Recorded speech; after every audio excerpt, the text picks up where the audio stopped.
Spearfishing has or will strike your business, wreaking havoc on your employees, brand, and your bottom line. Spearfishing can't be stopped by traditional email security solutions because messages appear to be legitimate from your boss, a trusted colleague, or a vendor asking you to wire money, confirm login credentials, or worse. Barracuda Sentinel is artificial intelligence for real-time spearfishing and cyber fraud defense. Reclaim your email in minutes with zero impact on network performance. Visit barracuda.com/AI. This is the Dan Le Batard Show with the Stugotz podcast.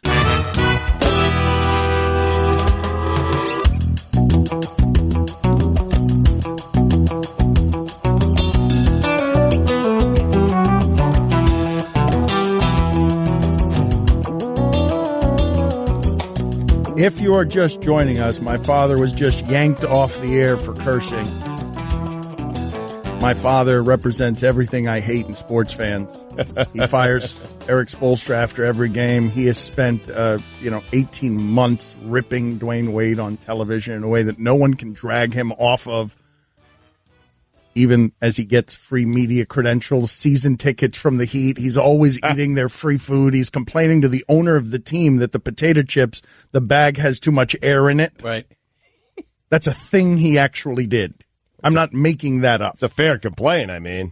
I love seeing your dad at a Heat game wearing a media credential, haunting the room with free food. Yes. It just delights me every time. Guillermo, can you put it on the poll, please? Is it right that my father asks the owner of the Heat or complains to the owner of the Heat about the air in the bags of potato chips that he gets for free at Heat games? Why do you think they call him Mickey Harrison?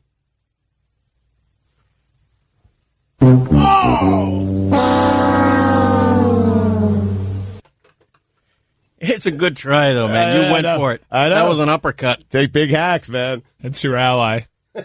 Congratulations on your comedy ally there. I liked it, man. If I had the controls, I would have given myself the laugh. I got to be honest with you. But I don't. And that's the reason why. So we're going to celebrate Dwyane Wade around here today because Miami got a throwback game last night. And if you have ever known in sports the idea of a personality growing up in front of your eyes, going from taking loans in college to pay for his diapers and seen that man grow up through divorce, through marrying a starlet, through writing a book about raising boys and being a father, and so through social causes, through charitable events in this city, nobody in the history of this town, not even Dan Marino, has meant more to the sports connection of this town than this man who won a championship by himself and then brought his buddies over here to make them the biggest thing in sports. And now he returns, and last night he goes out and he gives you a country western song. Chris Cote put this together, but if you're moved by country music, and many of you won't be moved by any of this, you'll find it syrupy, you'll find it hacky. It will not have an emotional investment of any kind for you to see a broken 36-year-old dude take 18-foot jumpers, these looping shots over Ben Simmons. Buttery. As Ben Simmons comes to take his stuff. Ben Simmons, 6'10" point guard. That's right, 6'10". He is an extraterrestrial. And Dwyane Wade broke him and Philadelphia over his knee last night. He gave you a legendary performance by a legend at an age when you don't get to be efficient like that. At the end, man, Michael Jordan was just taking jumpers, too, and he wasn't making very many of them because it's hard to get to the rim, and it'll break your body. And Dwyane Wade's body has been broken by trying to get his points at the rim all these years. And when Wade does that at age 25, I don't care what he says, he can't appreciate it the way he appreciated it last night. Well, of course not. He doesn't know how many of these he has left. That's right. I mean, any one of these could be his last Well, but one. I didn't know he had this one left. Right. I thought he had a shot, not a game. I thought he had a moment, not a game. Maybe 5 minutes down the stretch I of a game. did not think he had another game in him. He broke the Sixers. They were coming back. The Heat were scared. The lead was leaking. He's the only guy in the building who knows. Who knows? He's the only guy. You're right. There's nobody there. There's nobody else there. Nobody. And he's been disappeared. there. And he's been there countless times. Whiteside, their max player, bench, get out of here. Dumb fouls all over the place. You can't handle this. Go away. Winslow trying his best on defense, but his only 2 points are thrown hard against the backboard, and he's so happy he starts flexing because he's got no touch. Dragic, their all-star, hampered by knee tendonitis and foul trouble. And the process, the team that represents youth in that sport, here comes next. There's nothing better in sports, is there, than what Philadelphia has right now, which is seeing a guy or a team grow up, seeing the pain, seeing the breaks, seeing the losses, and then seeing it mature into what you thought it was. Philadelphia is coming for that. Dwyane Wade's known it. He's lived it. Mm-hmm. Like he is the stuff Ben Simmons wants is in Dwayne's rearview mirror, and Ben Simmons went to get it last night, and Dwyane Wade said no. Not yet. Not yet. Not yet. I'm going to still. You're going to bring your long ass out here to guard me on the perimeter, and I am going to have to hit whatever, those Mo Cheeks and Moses Malone banners or whatever. I'm going to have to throw the ball up there to make it to go through the basket. But I'm going to. That's a young Philadelphia team, even if Ilyasova and Bellinelli are out there rotting. Oh, my God. I mean, what a core. Embiid, Simmons. If Fultz turns out to be the player who had the triple-double at age 19 a week ago, what a nucleus. Right. Plus more picks, more assets, and they have Covington as well. Very good team, man. Yeah. And Dwyane Wade went in the Wayback Machine last night. Such a great night for Miami. Such a great night for Wade. 26 minutes. Mike, how sore do you think Wade is today? From the game or the sex? Hi, everyone. Stugotz here. Support for the Dan Le Batard Show podcast comes from our friends at Rocket Mortgage by Quicken Loans. Chances are you are confident when it comes to your work, your hobbies, and your life. Rocket Mortgage gives you the same level of confidence when it comes to buying a home or refinancing your existing home loan. Rocket Mortgage is simple, allowing you to fully understand all the details and be confident you are getting the right mortgage for you. To get started, go to rocketmortgage.com/Stugotz. That's rocketmortgage.com/Stugotz, Stugotz. Equal housing lender, licensed in all 50 states. NMLS consumeraccess.org number 3030. Dan Le Batard. Greg, are you going to say anything? Or are you just going to sit there checking the internet? When I have something to say, I say it. What I was thinking of as you said that was that I think Black History Month is also split into 2 half months, which is terrible. That's not true. It's the not first true? half and the second half of February. There you go. That's right. Stugotz. No, it's February into March, isn't it? Let me listen. No, it's February. No, it's Hang on. Good contribution, though, when you decided to talk. That was good. Black History Chris, Month. yeah, you're, Greg. I'm like a dog with a bone on this. I'm wrong. Okay. This is the Dan Le Batard Show with the Stugotz on ESPN Radio.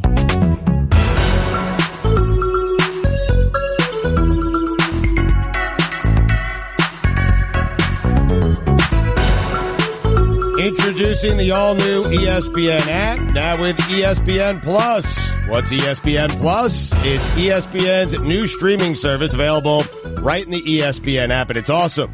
With ESPN Plus, for just $4.99 per month, you get thousands of live sporting events, including MLB, NHL, MLS, and Top Rank boxing, and a full library of movies and documentaries, including the entire 30 for 30 collection. And our listeners can take advantage of a 30-day free trial of ESPN Plus presented by Amex by signing up with the ESPN app today.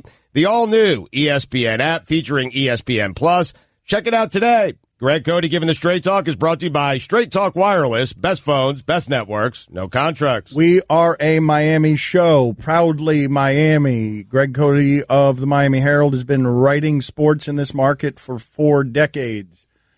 But if you think today that you will not like our Dwyane Wade talk, because we are going to be intensive on Dwyane Wade for a variety of reasons that have very little to do with sports and everything to do with the connections that get made emotionally between our artists, our entertainers, and our community. Because people outside of South Florida are ripping us. They're That's saying, fine. hey, you want a playoff game, get over it, act like you've been there. No, of course. And this is the reason we're doing this, just so you understand it, because a texter writes in, that song was about as poorly done as it could have been under the circumstances. If you are listening to this stuff and you don't have any emotional connection, if your emotional connection is just, I pay attention to sports, but it's not a real emotional investment in someone you've seen grow up, because I want to ask you guys this question. What's better for a fan base than what the Sixers presently have, which is you're going to get to see all these guys 76ers might know what they're doing. You mean with the process stuff? Was this another form of the process? No. Where you get to wait again? Don't you think they know this? That obviously the injury is more concerning. Don't you think they'd want him out there? Let me tell you something. Of course they'd want him. They engage. What did he say? The man has been on the record saying they're babying him. That's what he said. You're missing the point about the vulnerability. Molly, Stephen A. Go ahead. Kids at home. Kids at home. It is not. All right, this is where we leave you, Max. Once we get to the kids at home portion, we are gone. But what's the better feeling that a sports fan base can have? Give me the one. I mean, outside of winning the championship, than winning the championship with a team that you've seen grow up before your eyes, maturing, suffering, losing, Markelle Fultz being broken, Ben Simmons. Sixers don't play Joel Embiid, and they lose this series. When would the series end? Is it safe to say maybe April 24th? Okay. About a week from today? Okay. And I mean, when the season start next season? November? Yeah. Excuse me, deal with the thing then. And listen, if the man, if something happens to his eye, you think they can't beat Miami without Embiid? Let me give you another scenario. What if they win? They're talking about Joel Embiid, and they're talking about that he thinks they're babying him. And I love when we're doctors on television. It's so funny. I miss the NBA playoffs, and I love it every year because the violent swings that the media takes from after game one, they can get past the Heat without Embiid, and now just bring him back at all costs. It's weird, right? It's weird, and it's funny. Man, that process is not about this season. That process is about where they are years from now, and you need to keep that dude healthy. Mm-hmm. Yeah, I mean, if you're a Sixers fan, you're going, wow, we should be really good for the next 12 years. And what other team in the NBA can say that? But there's nothing more important in Philadelphia, maybe in Philadelphia sports, but certainly in Philadelphia basketball, than keeping that dude healthy. You think Hassan Whiteside's rooting for Joel Embiid to come back? And not because of competitive nature and a rivalry, because it's the only way he can do anything on the court. For minutes? He was awful yesterday, getting dumb fouls, sent to the bench, 15 minutes. You got a max player doing nothing, and then Dwyane Wade is bailing them out with in a way that's funny and great. And, I mean, he's arguing with Kevin Hart during the game, and then on Twitter he's telling Kevin Hart that he's not welcome in Miami, and he puts a wedding ring emoji up there to signalize. Put the man back in the lineup Saturday, game 4, if you lose game 3. Yes, it is. No, it's not. Yes. Oh, to you, Mr. No. Really? No, because you settle for mediocrity. Oh, you do. No. You do. It's about winning championships in Philadelphia. Careful with that word. That sounded like the word my father got dumped for saying. Because Beetlejuice, Maximilian, whatever you want to go by. Pluralize I'm sorry. I may be missing something. Did you become a doctor and I didn't know this? Are you trying to tell me that orbital bone? He's basically a doctor. He's that Are you trying to tell me that orbital bone can't be fixed by October if something happens? I'm not a doctor, Molly, but I play one on this show. Where's the loser game show sound for that? Where is it? That wasn't a funny joke. Which one? What? The Kellerman joke at the end. I play one on the show. Here's Stugotz. He can do every show better than everyone else. Here he is. Here comes the program director. Here he comes. I just thought it'd be funny to have imaging from our show reacting to their show. What kind of joke was that? What did they just really go back and forth with? I'm not that. You're that. Is that something that just happened? Are you a doctor? No, here's my diagnosis. No. Right. But didn't they have a back and forth that was almost literally just seconds ago? Not me, you are. I'm not that, you are. Oh, God, I love that show so much. Yep. It's the best thing we do. No doubt. Maybe ever. Yep. That sports debate, man. Better than SportsCenter. Better than anything this network has done. First Take is the best thing in the history of the network. Yeah, or Stephen A. Smith. Stephen A. Smith in particular. Yeah, no, well, that's the best thing in the history. Yelling into a camera. Yes, it's amazing. Yes, it is. Anyway, getting back to this Dwyane Wade revolution and rejuvenation last night, Mike. Here's the thing: where is that? I understand that if you're not moved by the emotional, syrupy roots of this kind of story, it ends up all sounding to you like that Carolina Panthers guy while they were making their 15-1 run during the season, who the Carolina Panthers loved this guy, and he was terrible, and the rest of us did nothing but laugh at this guy who Cam Newton was great, and there was just this fan in Carolina who got caught up in the Cam Newton 15-1 frenzy, and what happened after that? Carolina Panthers with sharp teeth and claws. We growl to win this game. We call pro football. Our offense and defense so intense. Your team will be the losers if you got a lick of sense. You dig the NFL, my lyrics and my rhymes. You eat up what I'm saying, spit and fly hip-hop lines. Lightning fast, big black cats, Panthers kicking. Yo, with a TD or a field goal, gonna get that W, dominate the foe. Carolina Panthers with sharp teeth and claws. We growl to win this game. We call pro football.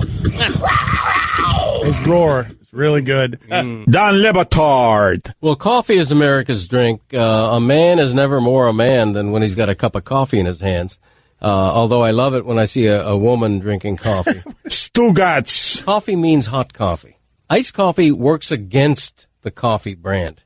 Coffee is hot coffee. It can be black, it can be sweetened, lightened, but coffee is hot coffee, but unquestionably that's America's drink. Can't be a frappuccino? No. Right. No. Does it not go without saying that that would be an excellent back in my day if you believe in this so strongly? The idea that coffees have mutated into all of these flavors that are unacceptable to you? I think I did one of those. One of my most popular ones. Coffee! This is the Dan Batard Show with the Stugotz on ESPN Radio.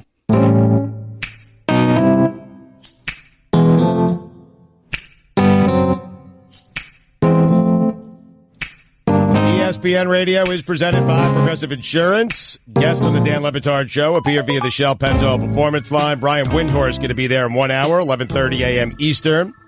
Get the feeling of being rewarded with gold status at Shell with the Fuel Rewards program. Download the Fuel Rewards app. Join and start saving 5 cents a gallon today. Here's your SportsCenter update. Following the 76ers Game 2 loss to the Heat, an injured Joel Embiid went to vent on Instagram, saying that he's, quote, bleeping sick and tired of being babied. Nick Mangold has retired, and finally, 247 Sports is reporting that ESPN's Mina Kimes is reporting that the Steelers are going to trade up to take Lamar Jackson.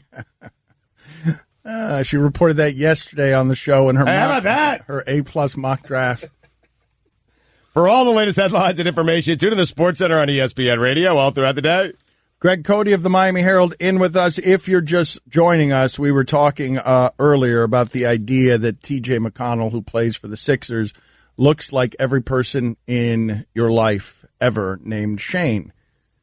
And so now a white Shane has written in, I'm a white Shane, and I've met 2 black Shanes in my life. We were arguing about whether Shane is a white person name or a black person name. Another guy writes in here, Greg Popovich looks like Santa Claus going through a midlife crisis. Does he, Guillermo? Yeah. Can you put it on the poll? Does Greg Popovich look like Santa Claus going through a midlife crisis? Looks a lot less genius, doesn't he, when Duncan and Kawhi aren't out there? And he's running everything through LaMarcus Aldridge. When they're losing, he kind of looks like a crazy person. Yeah. The winning is such a shine. It erases everything, Mike. I mean, right? That Kawhi thing, though. I mean, he pretty much called Kawhi out in that post-game press conference. I know, but what they're saying is it's so funny about Popovich. Popovich is the guy from the Saw movies, man. He's just got titles and political opinions. But if he didn't have titles and political opinions, in fact, if he had no titles and the political opinions, he'd be the guy from Saw. Like, what's that guy's name? Crazy villain from Saw. Jigsaw? Or was that the puppet? What was the guy's name? I never paid attention to the plot. I'm checking it out. Why would you? Guillermo, put it on the poll. Have you ever paid attention to the plot of the Saw movies? Are there plots? Kind of. There are plots. Yes, there is a plot. It's all masterminded by that genius, Greg Popovich. So Greg Cote of the Miami Herald is in with us. And again, the thing that I wanted to talk about, because I feel like sports fans everywhere can understand this. Tom Brady, what is the greatest relationship in sports? Right now it might be Brady and Kraft, because the Patriots have gone to the extraordinary lengths of publicly saying Tom Brady can end his career the way that he wishes. They've said this on television, the Kraft family. And then they neutered Belichick by taking out Garoppolo, who we all think is good. Garoppolo would have been the future for 10 years at quarterback. It seems like they got rid of him just for Brady.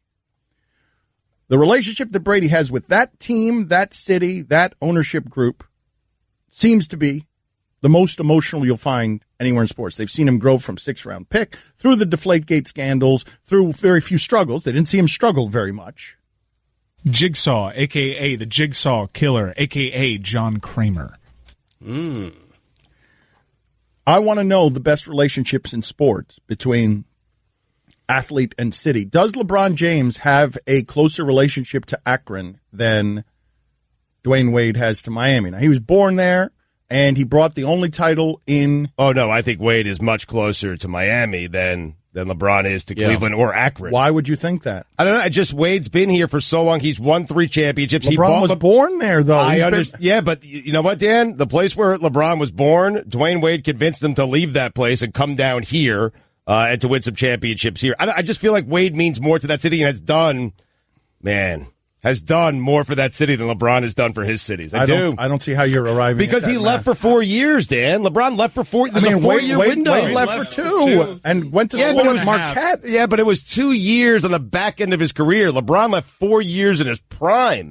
Cleveland vilified LeBron when he left. When Dwyane left, you didn't see many jerseys burning. There weren't jerseys burning, but there were people plenty mad that he left for money. It wasn't like LeBron leaving Cleveland. Overwhelmingly, it was mourning in this town. Not anger. More than anger. That's right. That's towards Dwyane. And he was only gone for a year and a half, and it felt like forever. So what is it? So give me what you would nominate. Beyond Brady and New England, who is the athlete right now that has the deepest... Because Kevin Durant is now a mercenary. Yeah. Might have been Tim Duncan when he was active. Big Papi in Boston, even though he's retired, that's a great example, I feel. How about Drew Brees in New Orleans? A great one. Yeah.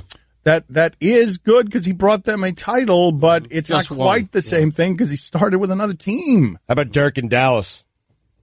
That one's good.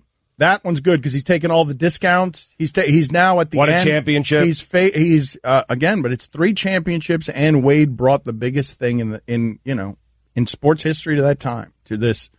That was the biggest thing in sports from 2010 through 2014. Wade brought it here. Before that, he won a championship where that city council woman betrayed him by publicly. It's one of our favorite bits. We have told you before that the punchline to this joke is not Dwyane Wade, superior legendary athlete. It is a guy in a brown suit who is going to his job as an accountant with a briefcase. His name is Wade Jones. This is a city councilwoman celebrating Dwyane Wade, calling him on stage after the 2006 championship. She is introducing himself to the people they all know, a star in the making. Dwyane Wade had a Michael Jordan's type final, and this is how she introduced him to the cheering masses. He's calm, collected, has a will to win because his name, of course, is Wade Jones.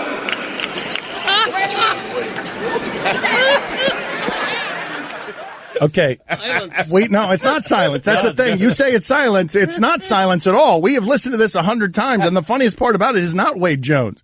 The funniest part about it is the random, wandering, echoing who that is.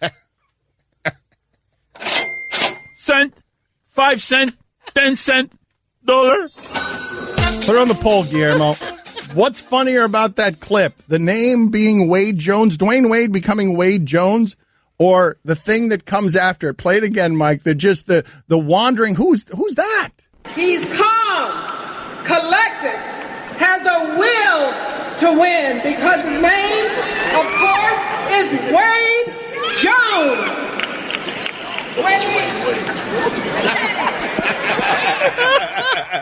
This is D. Wade, and you listen to the Dan Le Batard Show on ESPN Radio. Next, you're holding up the line, ma'am. What did you say? You're next in line for the water slide, ma'am. Feet forward and enjoy the ride. Okay, dearie. This does look fun. Whee! You melted me.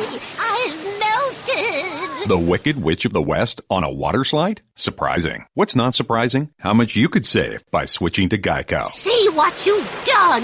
Oh! Geico. 15 minutes could save you 15% or more. Dan Le Batard. How much money does Sister Jean actually get? None. Stugotz. How do you know that? Because I do. Well, you don't know that. Right. I was actually making a play on words. It went right over your head. I did. I'm sorry. My bad. I missed the joke. Yeah. I don't get the show. Let the joke sit. Let the joke sit. Yes. This is the Dan Le Batard Show with the Stugotz on ESPN Radio.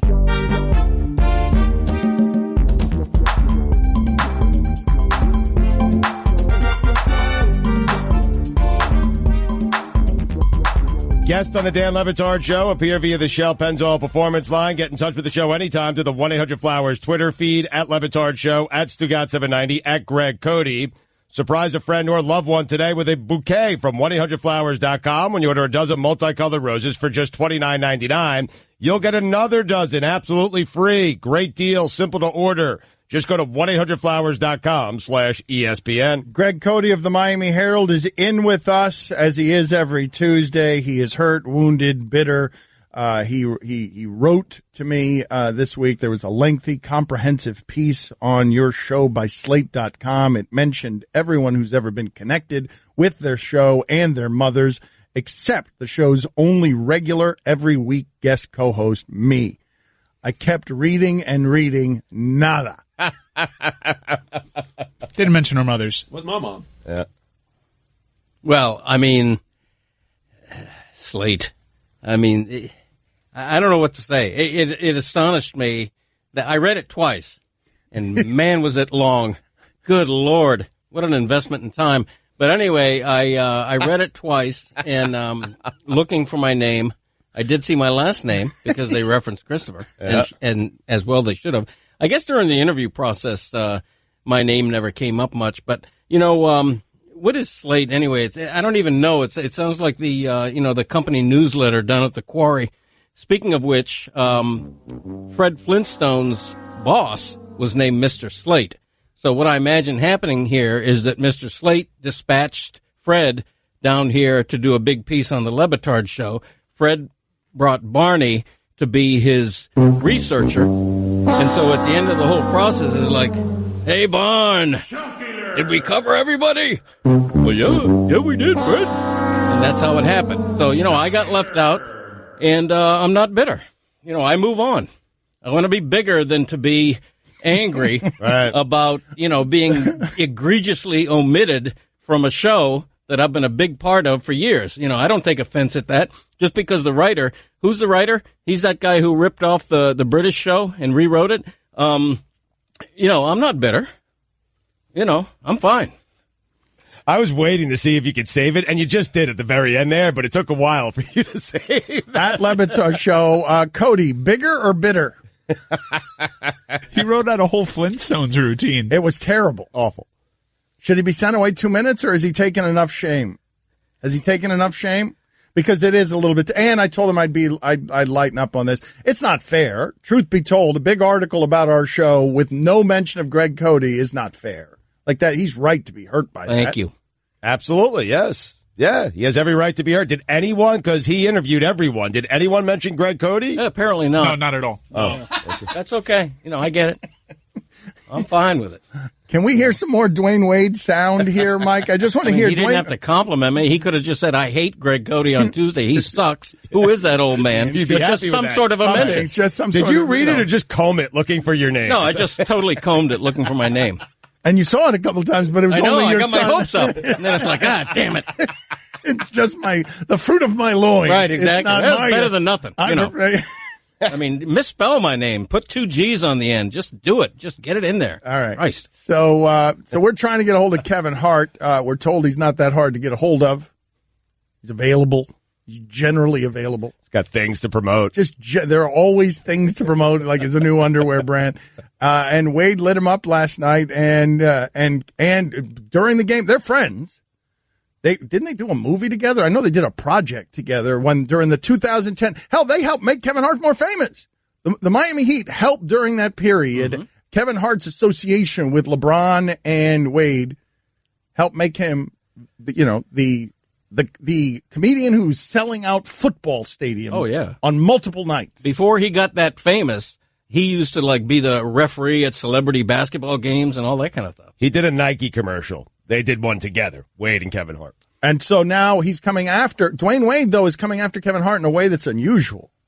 Because you could be friends, and Dwyane Wade coming after you on Twitter saying you're not allowed in Miami and putting up a wedding ring when you've had a cheating scandal with your wife, that's hitting a sensitive area. Maybe they're just joking around, but throwing a wedding ring up there when Kevin Hart had a bad Miami scandal is pretty risque for a Dwyane Wade who hasn't done a lot of stuff like that in the past. So, Mike, what would be your best guess? He and Kevin Hart are good? Oh, yeah, they're just playing around. All right, so Kevin Hart jokes about that now. Okay, but Kevin Hart jokes about that. But let's listen to the Dwyane Wade sound here, and I want you guys to tell me whether or not Philadelphia is going to like the idea. Fans do this all the time. They get mad at the guy.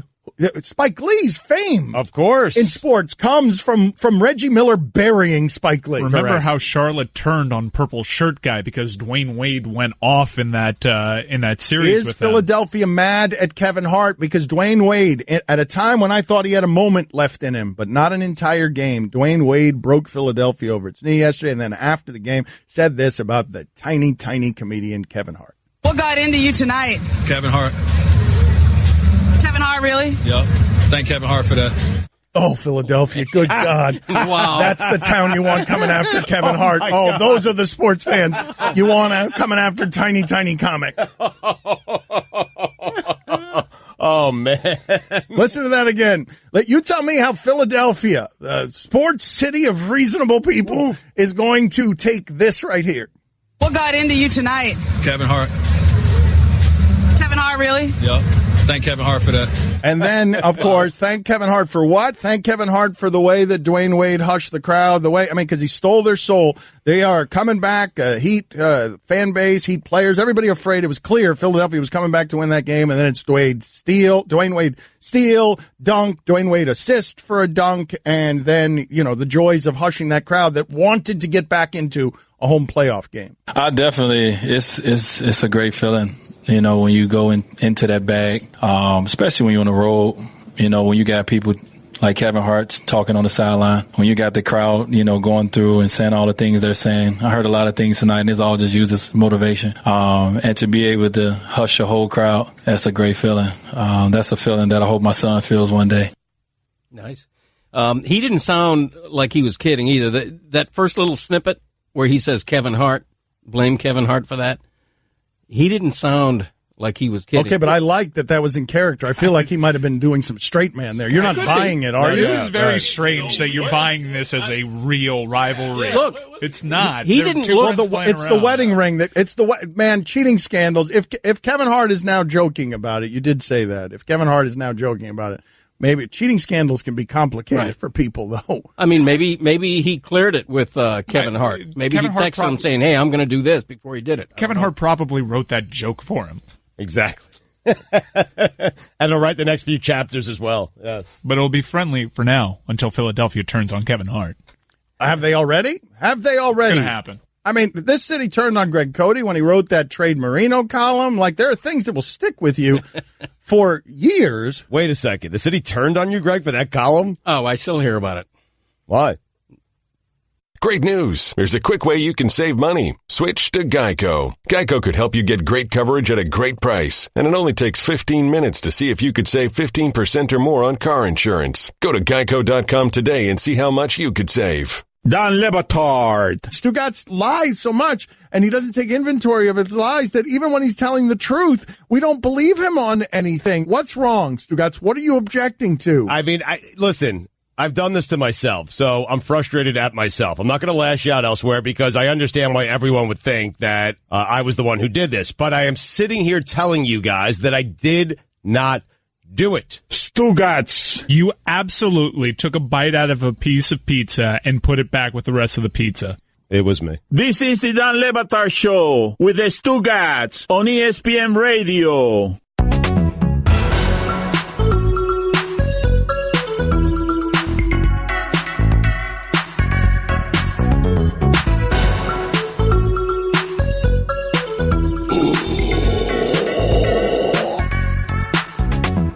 It's the Middle Hockey Guy. ESPN Radio is presented by Progressive Insurance. Insurance for cars, home, boat, motorcycles, yes, RVs, and commercial vehicles. At 1-800-PROGRESSIVE and Progressive.com. Guests like Brian Windhorst on the Dan Le Batard Show appear via the Shell Pencil Performance Line. Tune in today to the Stephen A. Smith Show as NBA Boo Don't Like That Commissioner Adam Silver will join him at 1:05 Eastern. And now, your Sports Center Death Metal update.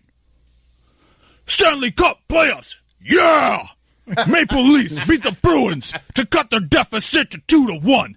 Devils, my favorite team, took out the Lightning, making their series 2-1. Hail Satan! Avalanche won against the Predators, sending the series to 2-1. That's par for the course, apparently. And the Sharks blew out the Ducks to take a 3-0 lead, killing them. Tonight, the Capitals, losers, take on the Blue Jackets, and the Jets play the Wild.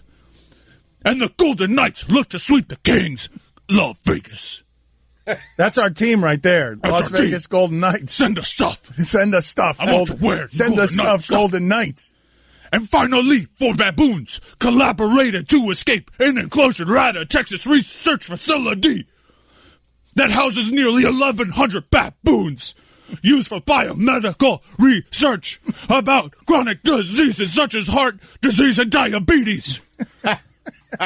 For all the latest headlines and information, tune into Sports Center on ESPN Radio all throughout the day. Seems like that hurts, man. I was going to say, that's a workout. Well, there was a guy earlier in the show who gave me all of his bona fides on how much he loves the show and understands the show, and he's loved the show for years, and the Death Metal Hockey Guy is the worst character in the history of the show, and he has decided that he is the voice on this. You saw that? Yes, he's decided that, look, I understand what funny is. I get to decide, and Death Metal Hockey Guy's not funny. And I don't know whether he's funny or not, but he's invited here to do whatever he wants, whenever he wants. It's pretty grating. It is. He makes us smile. Yes. But the guy did it in a series of about 20 Yes, times. just his whole bona fides. Look, I know what's funny.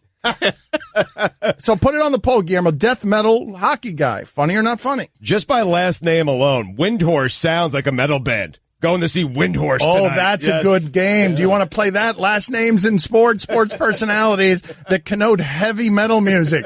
I can't wait to see Windhorst tonight.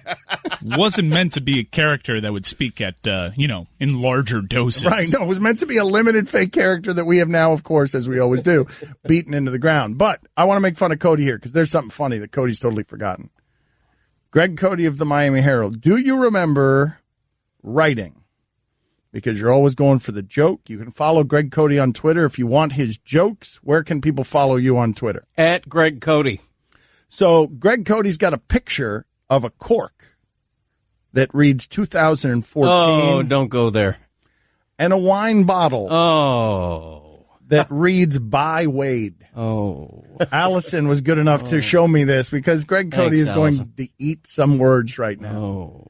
So he puts up a picture of a Dwyane Wade wine with a cork that says 2014. Do you care to tell the people before I nuke your entire world? I don't want to repeat the words I used because I regret that tweet. All right. Thanks for bringing it up. Was given bottle of Dwyane Wade wine, and we're about to taste. It's a 2014, so I guess we're toasting last year of his prime. Ouch. Too soon? And Dwyane Wade responded. Not last night, although then too. In real time, he wrote to Greg Cote, "Be prepared for my comeback, sir. Don't get in your feelings." Now, Greg Cote didn't say any of that. And hell, I wrote the column that ended Dwyane Wade's time here in Miami. So I can't be exonerated on this either. I'm pretty sure Dwyane Wade doesn't want to have anything to do with our show because of that column. You pushed him out the door, Dan. That column in the Miami Herald is reported to be the last nail in the coffin that got him out of here, because it was a column about Riley and him and their relationship. And I think that their people thought that Riley planted it when he didn't, but it didn't matter at that point. The relationship was broken. Going to see Van Exel tonight. Oh, that's good. Nick Van Exel. Doesn't, is it Nick Van Exel? No, it's Mookie Blaylock, right? Was it? It's Pearl Jam's original original Pearl Jam, name. yeah. Do people know that? Is that a thing that people know? Well, I think Pearl Jam fans certainly know that. I mean, Mike knew it, and he's not a big Pearl Jam fan. Did you know? No. Did you know that Pearl Jam's original name, put it on the poll, Guillermo, was Mookie Blaylock, the point guard. Way. Really? Oh yeah, that wasn't a joke. No, nobody was joking. Nobody was joking there. Gosh. No, the Pearl Jam. How ridiculous! Well, that is ridiculous, right? that the biggest, one of the biggest bands in the world would originally be named Mookie Blaylock. Can we go through the career of Mookie Blaylock right now? I would like to do that. Sure. To tell people okay. Let's backtrack for a second. You've got Pearl Jam. Yep. Pearl Jam is Rock and Roll Hall of Fame. Whether you like them or not, they're plenty polarizing. But as a band, Eddie Vedder, I remember the regret I had one time. I made fun of Eddie Vedder and the idea that he was playing solo a ukulele. Don't you dare do that, No, man. I made fun of it because I thought the idea of it was ridiculous, but I heard it was amazing. I heard everything about it was amazing, that his voice is amazing, that you really don't understand how good Eddie Vedder is until you've seen him stripped down. Went to those shows, man. They were incredible. He did a couple down here, and they were fantastic. And you have to be careful because you rip Eddie Vedder, and they'll come after you. Right. The fan base will come after you. Okay, but now, again, this is one of the biggest bands in the world, and Eddie Vedder comes from a time we're not even making rock stars anymore. We're making hip-hop stars or pop culture stars or Taylor Swifts or Katy Perry's. We're not doing this anymore with Eddie Vedder's not even allowed to exist, is he? Who the hell is Eddie Vedder now other than all the old rockers? Bruce and, just all the Rolling Stones are still roaming the earth out there. And Jack White, maybe? Okay, yeah, that's a great one. Yeah. But he's also, I guess he's mainstream. Well, if I can just interject, it's reached a point where when there is a new, young, hard rock band, it's like, whoa, where'd they come from? Mike, have you heard of a band called Greta Van Fleet? Yes. That's an example of, they play like Led Zeppelin music, but they're all like 19-year-old kids. And they're getting a lot of publicity just for being out of the norm, because you're exactly right. Didn't they play Coachella? Robert Plant really likes them. Yeah. But think about this, though. So Pearl Jam. Imagine if I told you right now, hey, guys, did you know that the Beatles or Rolling Stones, did you know that in their original incarnation, they were the band Matthew Dellavedova? Because it's the Mookie Blaylock thing. Like, Mookie Blaylock was a pedestrian NBA player. One-time All-Star. Yeah, he was. Okay. Yep. So where? He was an All-Star in 93, 94. Really, as Pearl Jam started to hit their apex, so did Mookie Blaylock. Yeah, well, no, really, his apex was at Oklahoma under Billy Tubbs. That's when Mookie Blaylock played his best basketball. But Pearl Jam named their album 10 because of Mookie Blaylock's number. Who was the better Mookie, Blaylock or Wilson? Put it on the poll, Guillermo. Excellent question. Wow. Better Mookie, Blaylock or Wilson? Is there another Mookie? I got 2 tickets to Mangold. Did you get 2 tickets to Mangold? Yeah, StubHub. They're awesome. great. Do you have any idea? Do you have any idea who's opening for them? Do you have anyone? Does anyone have any ideas who's opening for Mangold? Is it Whitehurst? Dietrich. Marlins second baseman, left fielder, Dietrich. I like their older stuff. Everyone in the neighborhood knew about Bobby. Bobby, the basketball boy, they called him. Bobby wanted to go pro someday, so he was always out in the driveway shooting hoops. But one day, his mom came out and told him, "Hey, your wife wants you to take out the trash." His mom was visiting, and Bobby was a grown man. He had kind of missed his window. Plus, no one had ever seen him actually make a basket. But on the other hand, Bobby had heard how Geico could save him money on car insurance, so he switched and saved. So, it was all good. Don Le Batard. What do you prefer, flat wings Or drumsticks, because I like drumsticks. I like drumsticks, too, yeah. Flat rules. Stugotz. If people do just drums, though, you'd think there's a bunch of extra flat wings just laying around, right? Right. Thank you. Yep. I think more people do all flats, though. Oh, Really? no, I think more so. people do drumettes. I'm telling you, more Wait a people do minute, the drumettes. I like drumettes so much more. In fact, I'd prefer to do all drums. Flatten it. This is the Dan Le Batard Show with the Stugotz on ESPN Radio.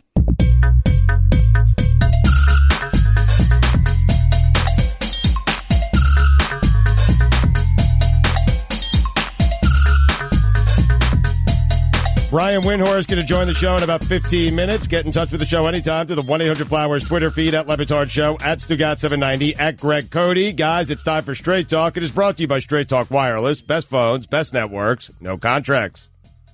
So because you can't have a thought in 2018 that's not attacked by somebody,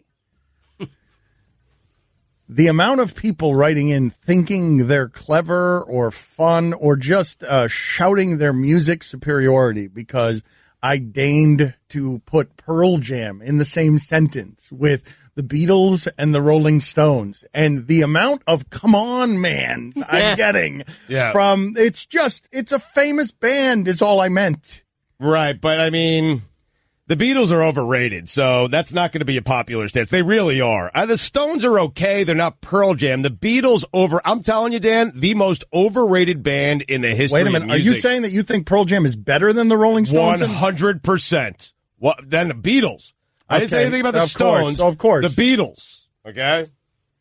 Pearl Jam is by far, Dan, by far, the better band. Get Bomani in on this. I guarantee you, because he's a music expert. Mike is a music expert. I guarantee Mike doesn't agree with you, and I love that it's your opinion, Bomani's, and Mike's is wrong. Okay, very good. Those are the three people who get to decide. The music was so basic. It really was. It wasn't very good. It's overrated. They're overrated. McCartney's terrible. He's a pretty great.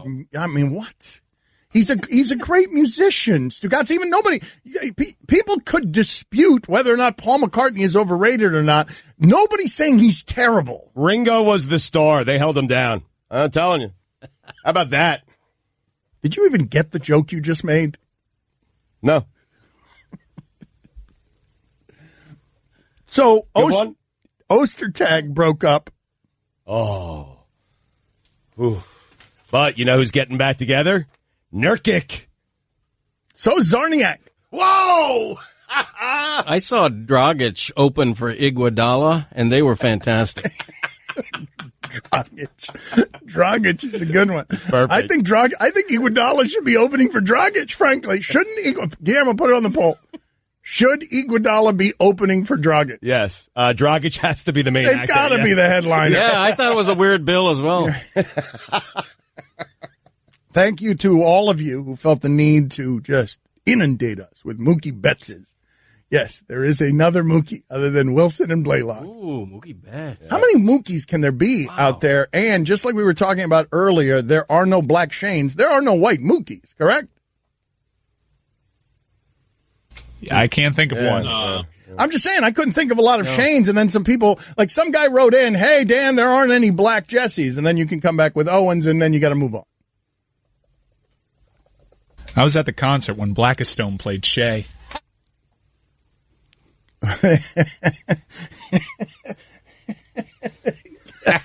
Kevin Blackistone tore through the 90s, like a close rival to Motley Crue. I mean, it was basically, you know how the Beatles and the Stones were? It was Urlacher, Mozgov, and Blackistone. Happy 46th birthday to Tony Baselli. Happy birthday to him. I don't care. Good luck. What about Gubiza? Wow, that's a good one. Came over from Europe. I'm wise to him, though. Gubiza. How did Gubiza get big? Gubiza, one of the great names in the history of Kansas City sports. Is it really? Yes, but could Gubiza open for Biancalana? Or is Biancalana too cumbersome? More prog rocky. Yeah, I don't think Gubiza could do that. Could he open for Saberhagen? Oh, man, they were great. Wow. Did anyone nominate though Yager? Has Yager been nominated yet as a heavy metal band? No. Happy 57th birthday to Boomer Esiason. Happy birthday to him. I don't care. Good luck. Casperitis. Now, wait a minute. If Bianca Lana can't be a metal band, why does Casperitis get to be one? It seems like there are too many syllables there. I mean, who's going to get tickets to Bianca Lana? I mean, Casperitis sounds right. Hey, I'm going to Casperitis tonight. Mm-hmm. Yeah. I love death metal. I hated how hair bands ruined everything. When Prescott came along, it just ruined everything. Yeah. Roy, a big metal expert back there. What are we supposed to do with Dwyane Wade yesterday took over basketball for a night with one of those throwback games, and it was just mid-range jumpers. It's actually hard sometimes to watch Dwyane playing these days because you remember the athlete that he used to be and the idea that he has to get by on craftiness and stuff when he was the height of athleticism at one point. It's amazing to watch that evolution, and it's amazing to see it beat and shoot over Ben Simmons, the future of that position at that size. You're asking what we do with it as content creators, having to drive sports talk radio? Yes. Well, naturally, you have that performance, and you start asking, where does Dwyane Wade rank all-time two guards? Because a lot of people have him above Jerry West, some people have him below. Well, didn't yesterday with some of the baskets he made, didn't he? Where did he pass Larry Bird? He passed Jerry West. He passed Jerry West in some categories, or a category. Yeah, all-time playoff scoring. He passed Bird. Who was okay, so let's do this. As the national and international historic reputation, who's better? Put it on the poll, Guillermo. A serious sports poll. Dwyane Wade or Larry Bird? Go. No, we're losing that one. Yeah, we're losing that one, Heat fans. Yep. A tough one. Not winning that one. Yep. Another thing, Kobe's looked at more fondly than Dwyane Wade in history. But when you look at the stats, especially the efficiency and the advanced metrics and the counting stats when it just comes to defensively, what kind of player? And I know Kobe at his prime was a great defensive player, but Dwyane Wade... Doesn't Dwyane have more blocks than any guard ever? Yeah. Yep. Most block shots by a guard. I'm putting those careers next to each other, and I'm asking you in the audience, Larry Bird, Dwyane Wade, choose. I don't think that's an easy choice. Like people might lose that because of the mythology around Larry Bird. Well, that's why, Dan. Wade. I think Wade is actually the answer, but everyone's going to go with Larry Bird. Okay, that's fine, and they can go with Larry Bird. But I'm talking about. I'm doing this off the top of my head.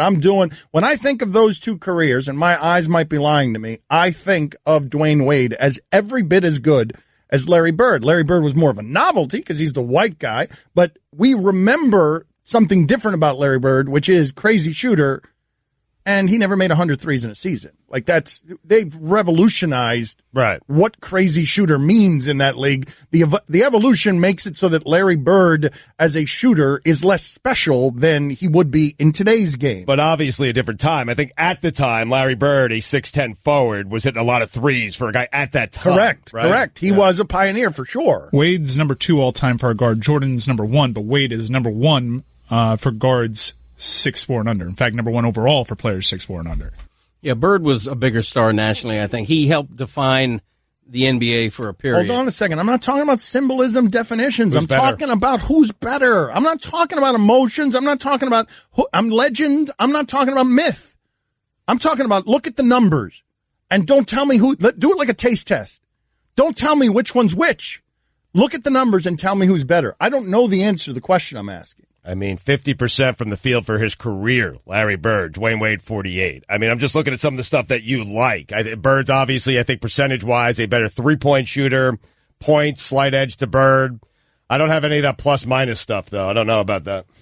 Well, you'd also throw in 3 MVPs for Bird and none for Dwyane. Mm-hmm. That's a pretty big one.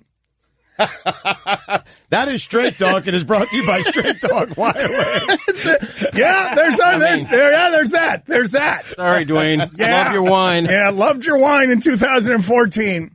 So it's settled. It's Bird. Don Le Batard. Our show's brown. We got Guillermo, Mike, and I are brown. Roy is black. Stugotz, Chris, and Cody are white. So our median is brown. Stugotz. And the brown guys, when you pronounce it Laraniega with the Enye, which is just a bit of pandering that he did here, the brown guys make the faces of people who are smelling something bad. Why? Because it sounds ridiculous, first of all. Really? Yes. Well, but it sounds doubly so coming out of your mouth. Larynjega. This is the Dan Le Batard Show with the Stugotz on ESPN Radio.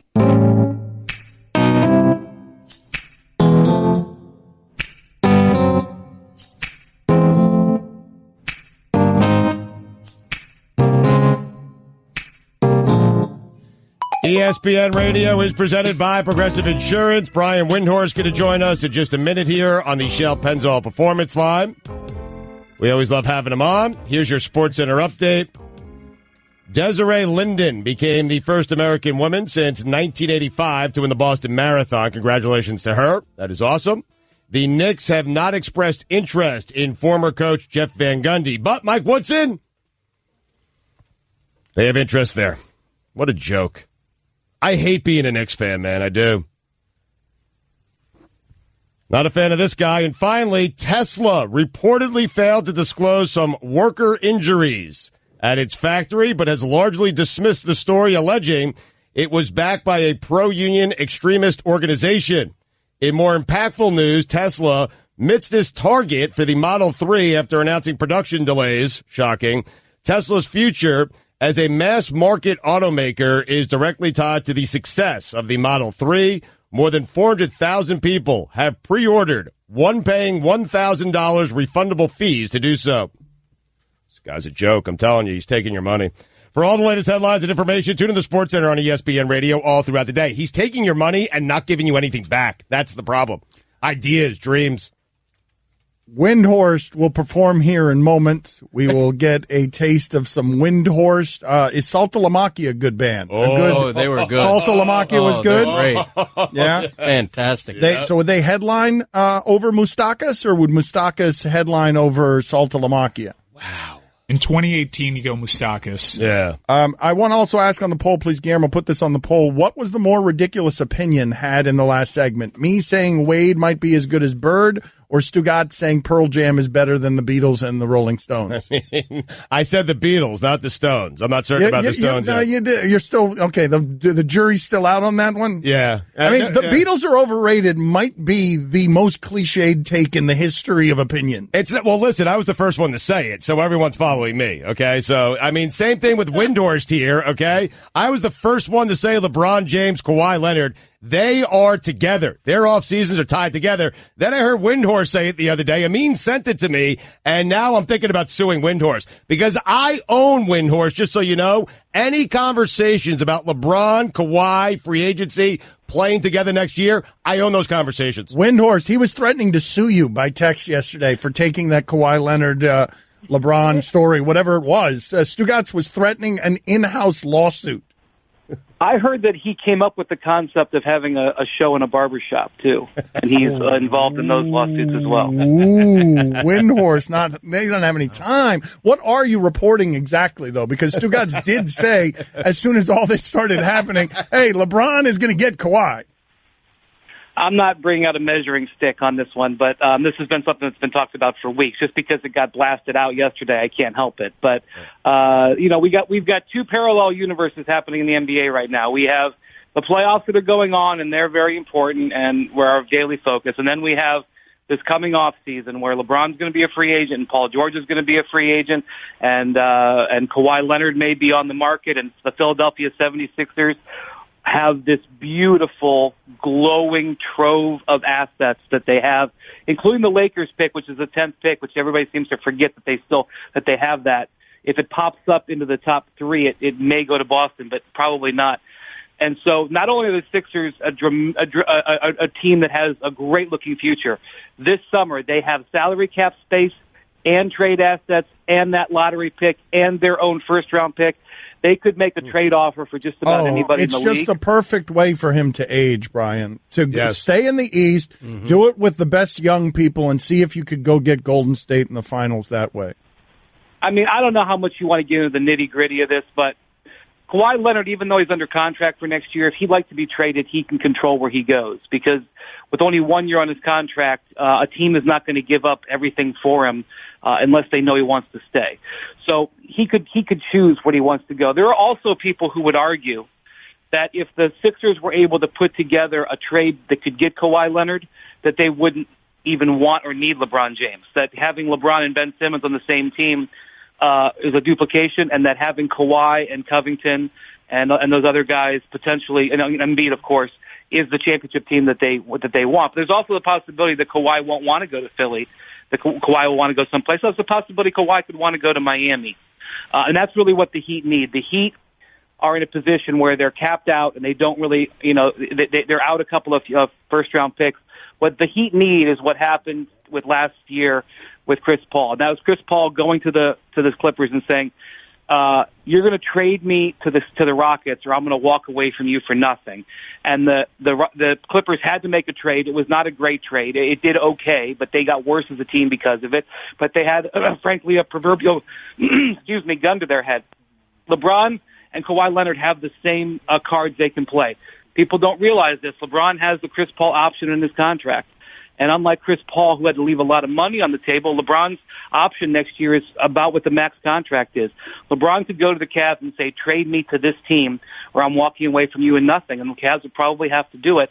And so it doesn't just have to be a team with cap space that goes after LeBron or Kawhi Leonard. So that's all that's happening now, and that's all the subplot.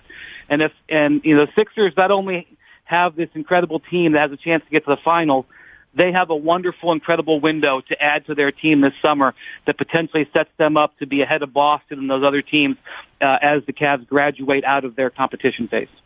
What did you say about Kawhi Leonard? Say it again. Coming to Miami? One more time. Say it again. What? That somebody at some point is going to want to play for the Heat again, and that's really what the Heat has to hope for. Yes, we'll take it. We'll take it. Somebody eventually is going to want to play for the Heat again. We'll talk to you next segment. Don Le Batard. I love me some doctors. Have a lot of respect for the medical profession. Stugotz. Except chiropractors. This is the Don Le Batard Show with the Stugotz on ESPN Radio.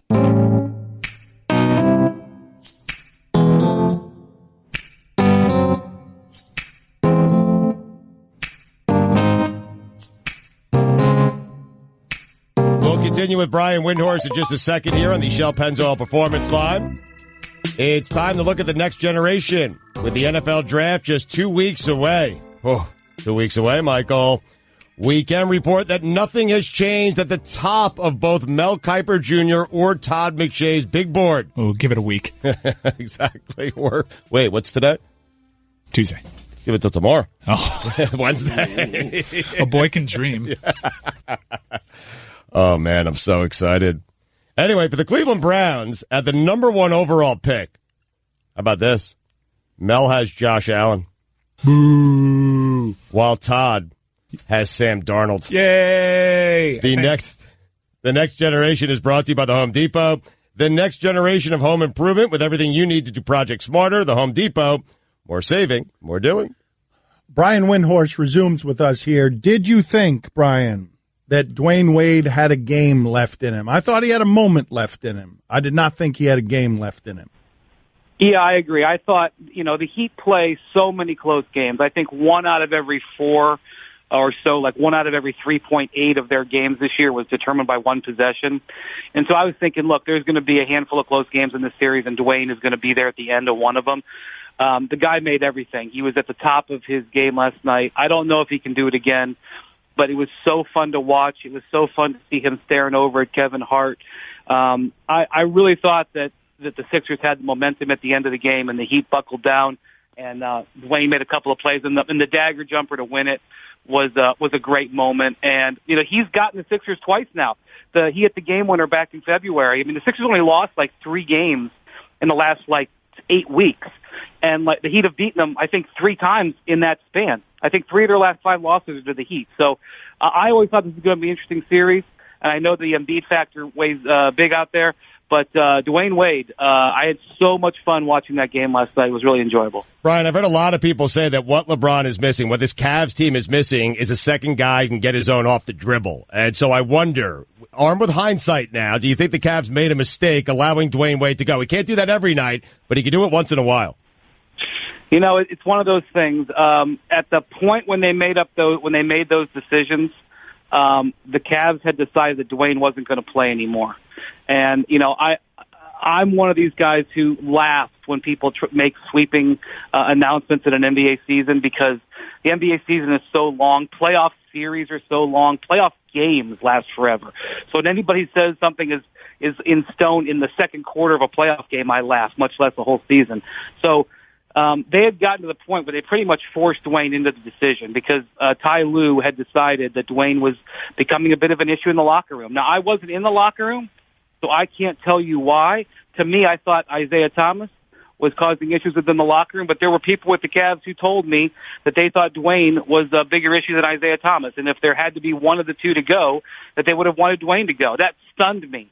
But I will say that from day one, Dwyane was not a great fit in Cleveland. I mean, LeBron said it the first week of training camp, that he had to petition harder than he ever thought to get Dwyane onto the team. So it may not have been a great fit, but I'll tell you, at the end of a tight game, you know, one of the things LeBron is looking around and seeing is he doesn't have a lot of experienced guys out there. And Ty Lue has gone with less experienced guys early in the playoffs here. One thing you can guarantee from Dwyane, you can't maybe guarantee he's going to hit that turnaround jumper every night, but you can guarantee him playing smart at the end of games. But the Cavs made up their mind. They had their reasons, and they did pretty well after the trades. I don't think they really regret it. Brian, Hassan Whiteside's a $100 million player who's like a situational guy now. He's disappeared in the first two games of this series. What do you make of his future with the Heat? Yeah, I don't know what his future in the league is, because if you watch the way the game is played, it doesn't, bode well for him. I mean, just to shift it elsewhere, for example, I was at the Portland, New Orleans game the other night. They have a really good center in Jusuf Nurkic. He's going to be a free agent. He's looking for one of those $100 million contracts himself. The Pelicans ran him off the court. They had to take him out of the game late in the game. He's really good. He's one of the best defenders at center in the league, according to the stats. Because the way the game is played right now, if you have real active players that spread the floor, it doesn't behoove your big man.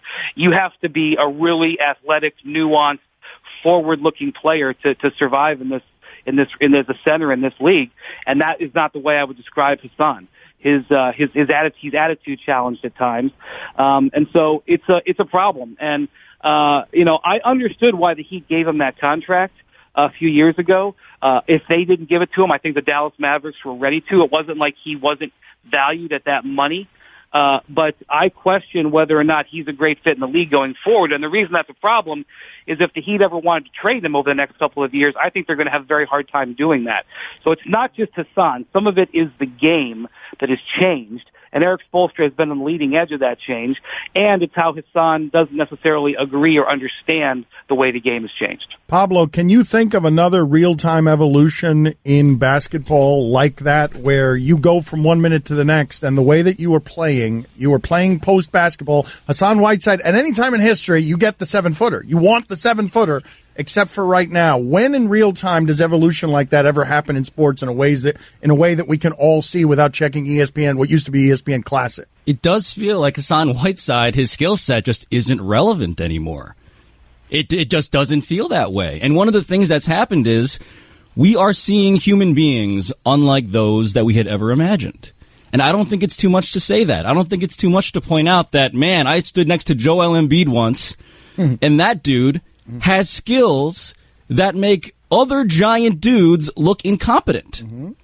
And so for Whiteside, if you can't figure that out, I don't know if there's a parallel. The game has done a thing where not only, it used to be that big was how you won basketball games. And then it was a thing where skill was how you won basketball games. And now you have to be big and skilled. And if you're not both, you're kind of irrelevant. Well, because it's interesting, because Brian brought up Nurkic, and he's right. Nurkic is great, but Anthony Davis is better. Well, but what do we do with this? So Stan Van Gundy goes to Detroit. He's like, I'll build around Drummond. And then it's like, never mind. Like, the whole thing collapses. Wrong skill. Yeah. Wrong skill. Rebounding was not the skill that you wanted to optimize for. But what, Brian, did you see that happen? Like, when did you notice that it was, now everyone is taking the 2 steps to get behind the 3-point line. It's not even to get to the rim anymore. It's, how do I take my 2 steps or travel backward? Like James Harden, did you realize that was happening, that evolution right in front of your eyes? When did you realize it, Brian? Well, let me give you just a real little nugget that explains it. In 2015, the Cleveland Cavaliers traded 2 first-round draft picks to get Timo Mozgov because they were so desperate to have a big man in the center. Good metal band, Mozgov. Mozgov, good metal really band. good. Mozgov, great. And now the guy has gone 2 years and barely got off the bench. And it's not because he stinks. It's because the teams he plays for don't want to play that way. And he did. Well, I will say this about Hassan: he got paid. Mozgov got paid. As much as Hassan is upset about it, every 2 weeks that check comes and he can smile at that, saying that he was one of the last guys to get in on it. I look at a guy like Nurkic. It's really fascinating. There's a possibility that Nurkic could end up signing for less money than Myers Leonard, his own teammate who never gets off the bench because he signed 2 years ago. And you could even argue that that Nurkic maybe shouldn't even play that much, even though he's really good. But he could get less money than his own backup. Really, he's third string center on that team because of where the center position has gone. Now, I believe, and watching this league for the last 2 decades, I see punch counter punch, and I think there will be a team that figures out, you know what, we'll take advantage with the right big man to bring bigs back into the game. But I agree with Pablo that it's going to be a different style of big. And Hassan Whiteside, even though it sounds cliche, should probably spend this summer shooting 3-pointers. Brian, I can't think for myself, so tell me why I don't trust the Rockets. Because you haven't seen them do it before, and that's natural. Okay. Oh, wow, that's quick, efficient. Wow. Okay, Thank you. Brian, thank you. I feel better now. I mean, thank you for all the information. We appreciate it, sir. Always Have appreciate a good day. it. We'll catch up with you during the playoffs here. But I do want to talk a little more about what it is that Wade did last night. Because, Pablo, for you, what were the most surprising elements or the most amazing elements or the most fun elements? Windhorst is sitting there telling you how much fun he had watching Wade last night. Was it the same for you? It was, and that Toby Keith lyric that everyone has generated today is really perfect, but also heartbreaking. Like, the whole point is that he can only do this once, and then it's gone. And that was the once. Like, let's celebrate that, but that's it. But it can happen again, Pablo. The lyric says but it can happen once. again. It does say once, but that doesn't mean Toby Keith gets to decide. Yeah, don't take it so literally, Pablo. For the love of God, man. Really, you're coming at Cody. You're really coming at Pablo pretty hard. That's right. I mean, just look up, like, the Rap Genius explanation of the song. It's once. Were you clear. moved? Were you moved? Moved? Palpably moved? I was. Don Le Batard. Tom Ricketts is saying that the Cubs will not allow Sammy Sosa back into that organization for anything moving forward until he comes clean. And what I find absurd about that, and what a hypocrite this guy is that family made hundreds of millions of dollars off the name Sammy Sosa. By the way, he never tested positive for steroid use. And if he was using steroids, which we all assume that he was, my guess is if he was using it, the Ricketts family had an inkling that was going on in their own clubhouse. And for him to come out many, many years later and say Sammy Sosa must come clean for us to allow him back into our prestigious organization, our club, get out of here with that. Stugotz. Yeah, Ricketts didn't make money off Sammy Sosa. He won the bid in 2009. This was post-Sammy Sosa. Well, that ruins my argument. This is the Don Le Batard Show with the Stugotz on ESPN Radio.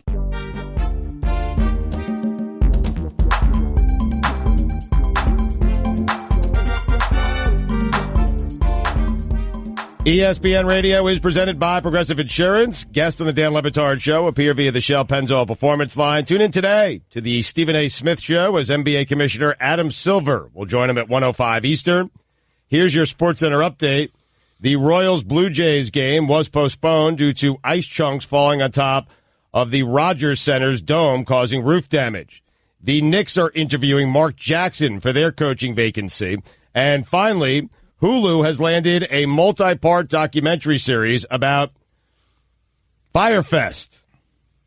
This series aims to uncover the truth, though a series of in-depth interviews from inside sources that range from local Bahamians, stranded festival goers, vendors, and investors. In addition, the docuseries will include hours of exclusive, never-before-seen footage, leaked documents, emails, and recordings.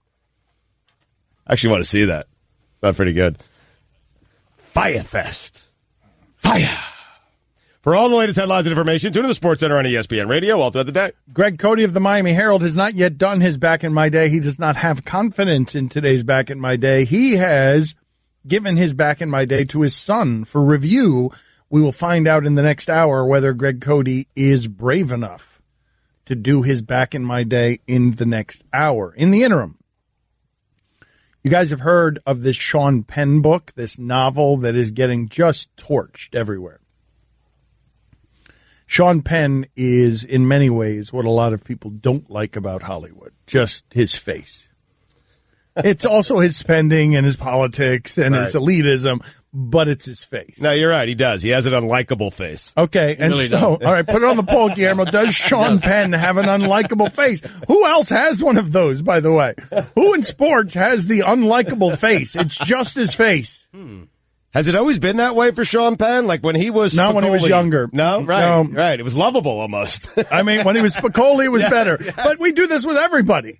We do this with everybody in the history of entertainment. We will love you once and then chew you up and then spit you out and make fun of your novel. But what I like that Sean Penn has done here, or Sean Penn's people, on this book that is getting crushed. This is a great ad in the New York Times today. It begins with, "The critics agree." And then it reads, "Honestly, shut your face, Sean Penn. Sean Penn, the novelist, must be stopped. Ignore Sean Penn." These are different. This is the Chicago Tribune, the Huffington Post. Is Bob Honey wildly offensive? Reader, it is. Perplexing and unquantifiable by design, according to the New York Times. This was from The Guardian. Repellent on one level, but stupid on so many others. So what they write is, the critics agree, read it and decide for yourself. And then at the end of it, for counterpoints, by Salman Rushdie, Jane Smiley, Paul Theroux, Stuart Dybeck, Sarah Silverman, Bill Maher, and others, go to SimonandSchusterPublishing.com/Bob Honey. Wow. The book's going to sell like crazy. Oh, that's right? brilliant. Like the whole thing, he is trafficking in his fame. This might be an elaborate Joaquin Phoenix joke for all I know. Sean Penn writing a novel because he believes he could sell anything on his fame. Yeah, could be an inside joke. Hey, here's what I'm going to do. No, you can't. Yeah, I will. Watch me. It's as if everyone, when we ask the question about annoying faces in sports, rush to their phone and text us Jay Cutler. Is that the one? Is Eli Manning? Does Eli Manning have a likable face? Like, what is Grayson Allen? Now, wait a minute. Hold on a second. Hold on. You guys are senior. You guys are bringing the unlikable resume. Derek Jeter doesn't have an unlikable face. Oh, yes, he does. Grayson Allen wins the game. Grayson Allen does. Yeah. It's really bad. I'll give you a good one, Mike. Do an image search on this. Jonathan Papelbon. I don't need an image search. Hold on a second. Because I hate his face. Hold on a second. Grayson Allen, are you sure you're not combining Grayson Allen's face with his resume? Are you positive? Positive. Positive. First time I saw him, knew I didn't like him. And that was before he started doing dirty things on the court. Listen, I'm going to refresh your memory. I'm going to turn my computer around. There's a picture of Grayson Allen. You tell me.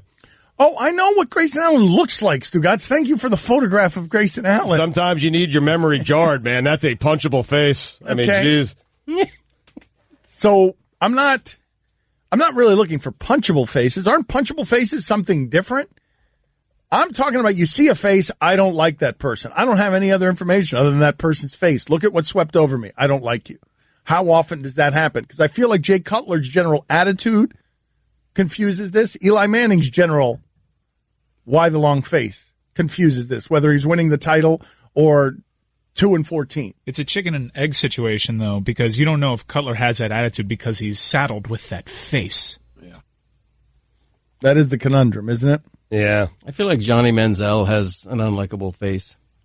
He's got that same quality. But what are we doing just affluenza here? Or are we doing just white faces that look like they've had it very easy and are also resumes that are annoying? I have what everyone considers to be the definitive list of the 50 most punchable faces in sports. Okay, now we're getting somewhere. Finally, someone found something somewhere. Circa 2011. Thank you, let's do this. Report. All right, hold on a second. Let's do this. 50 on down. Boom, let's go. Oh, wait, you want 50? Hold on, let's go from 50. Okay. But that's it. Punchable faces, get the fanfare. Now we find it. This is the history of sports? Yeah. The definitive list on the history of punchable faces in sports. As of 2011. Okay. Yes. Yep, as of 2011. Ready for number 50? Yes, let's bang through these as fast as we can. Tim Lincecum. No. This is a very dated list. Hold on a already. second. Let's go to number 40 then. That's no good. 50's no good. Let's go to number 40. All right, let's hold on a second. I got to scroll down here. Let's stop at 45. Notre Dame Athletics. I mean, that's not a really punchable face. You want me to go down to 40 here? Let's go to 40. Bill Plaschke. That's a good one. No, that's a good one. That's a good place to start. Let's start there. There was a tie, actually, and Woody Page. Yeah, both of them. That's fine. They deserve it. All right, 39, Stugotz. Albert Hainsworth. Ooh, it is a dated list. 38. Johnny Damon. Oof, dated. Good one at 37, though. Josh Beckett. Oh, that's a good one. That's a good one. Yeah. Is this 2007? I don't know. 34, Mel Kiper. 33, Peyton and Eli. 32, Keyshawn. I actually agree with this one. 31, Don Cherry. What? Don Cherry has a punchable face? You agree with that? Totally did.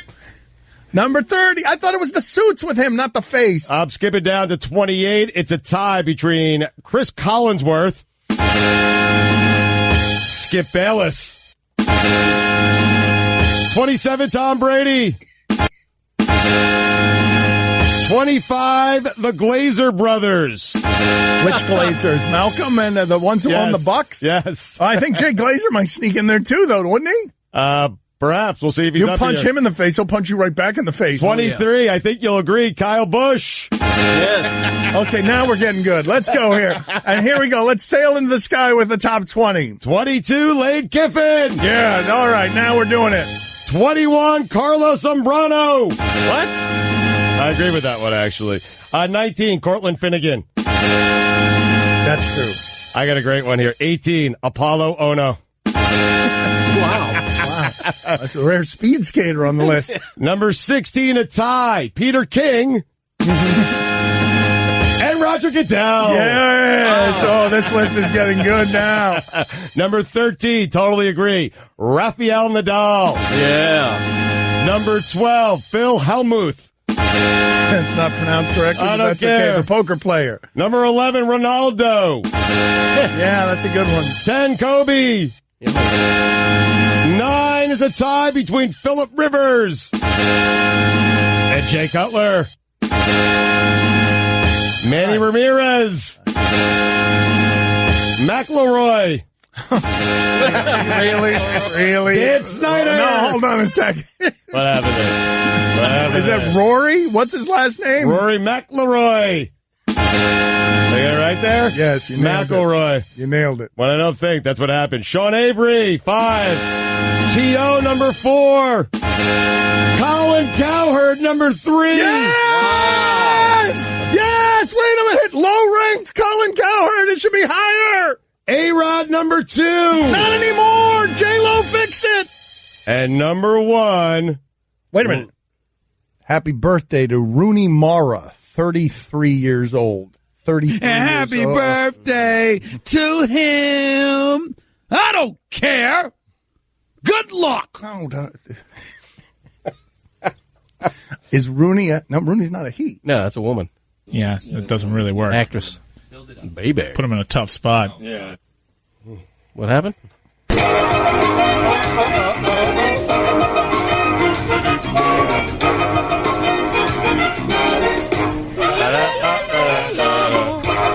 Brian Kelly's got to be in the top 50. Rummaging. No? That's Notre Dame Athletics. Athletics. I think it's a funny one, actually, Notre Dame Athletics. Why isn't Duke on there? Tyler Hansbrough got a punchable face. Tyler Hansbrough. Yes. He also looks like he combat rolls when he's playing paintball. Here we go. What's your go-to food if you haven't pooped in a while? If you do not know what it is that we are doing right now, whenever the pyramid music plays, we go to the magic creative content. We have to stop everything we're doing and answer the question. It's not really a food, but it's a drink for me. Sunny D. Really? Yeah, Sunny Sunny D. Delight. I also have a beverage, a big glass of apple juice. Oh. You have Cody? Bacon. Bacon. Oh, it greases it right out, baby. Cent, 5 cent, 10 cent, dollar. It's as if he was waiting for that question his entire life, man. We found his wheelhouse. And he's right. What's the most unlikable face in the history of sports? Oh, you wanted it? Did you forget? LeBron James.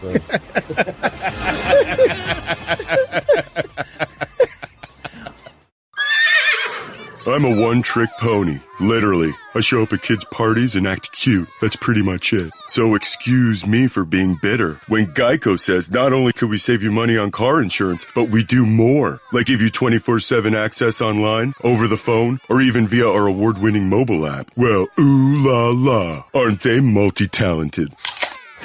Hey, I said organic carrots. Geico. Expect great savings and a whole lot more. Don Batard. What do you think? I don't know, Greg. What do you think? Well, it used to be that. What just happened? Stugotz. I ask you a question. Yeah. You give me nothing, and you funnel it off to scared guy who's scared of the clock.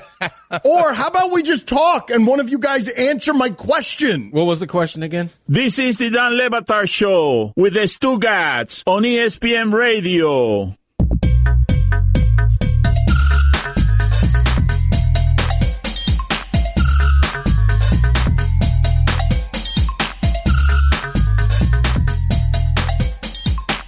If you missed any of the show, you can listen to all 3 hours of the Dan Le Batard Show on demand in the ESPN app, plus our Miami only hour that airs before the show. And now you can subscribe to our Best of podcast. It's all available in the Listen tab of the ESPN app. Texter writes in, that list was very dated. You, Le Batard, clearly have the most punchable face. Speed bag jowls.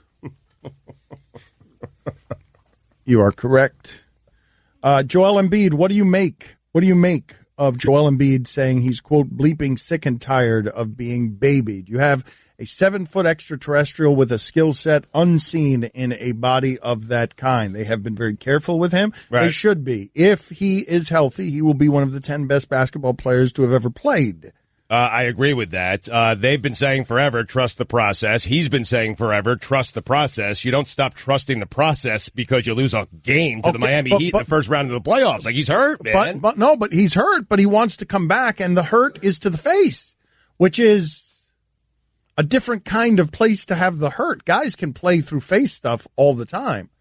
Are you worried about a re-injury of the orbital bone? What are you worried about? Because this isn't a knee. It's not an ankle. Right. We're not doctors. But, Dan, I think it was concussion stuff. I'm checking on it. That's what I'm talking about. No, but he passed the concussion protocol. I know he's out of protocol, but, I mean, they're taking their time with a guy that they value very, very much. I understand. He's a competitor, wants back in the game, but the Sixers have done it this way for quite some time now, and it's working. Yes, but the thing about this one that makes it different is I believe the entire audience would say, of course, macro over micro, long-term over short-term. His long-term health matters more than anything in the now.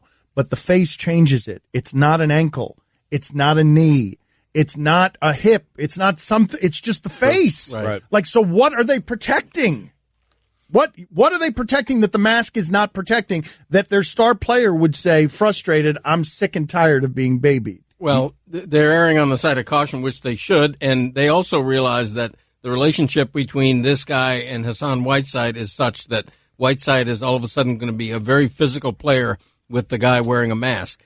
And so why would you rush it? They still think they're better than the Heat. They're not scared of a 1-1 series. They like right? the matchup better without Embiid, is what you're saying. They like the Sixers do, which sounds crazy. Do they like that doesn't sound like it could possibly be right. Is it possible? I mean, you guys are telling me that in today's league, Ilyasova is more valuable than Embiid? That's the argument we're going to make. No, that's not what I meant to say, but why not be cautious when you are the orbital bone, man? The orbital bone has ended careers.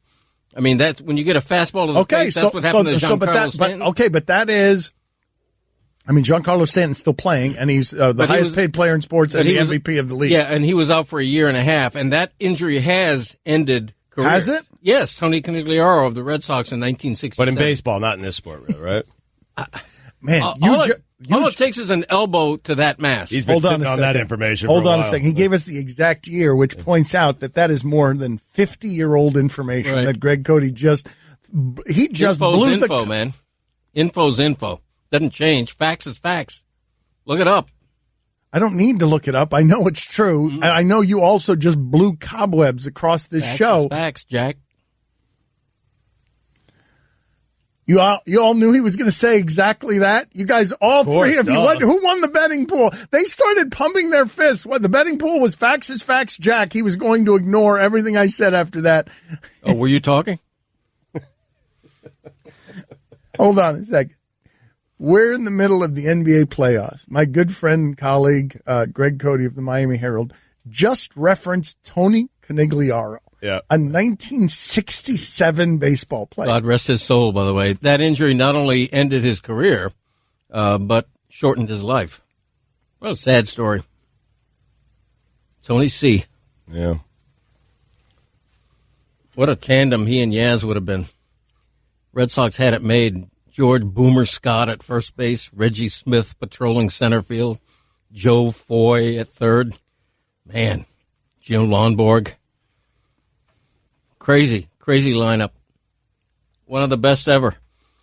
And then Tony C. got that injury. Jack Hamilton of the Angels hit him. Went down like a sack of dirt. Got back up. Heroically had a great season in 69, I believe it was. Nice. Petered out of the league. And the rest is sad Red Sox history. Getting emotional just talking about it. Hey, this is Wade Jones, and you're listening to the Dan Le Batard Show on ESPN Radio. Dan Le Batard. Jordy Nelson had a goose egg. Unbelievable. What are the odds? Money in the bank, that guy normally. Best Nelson since Ricky Nelson in the 60s. Stugotz. Hands up if you remember Ozzie and Harriet. Put them up. This is the Dan Le Batard Show with the Stugotz on ESPN Radio.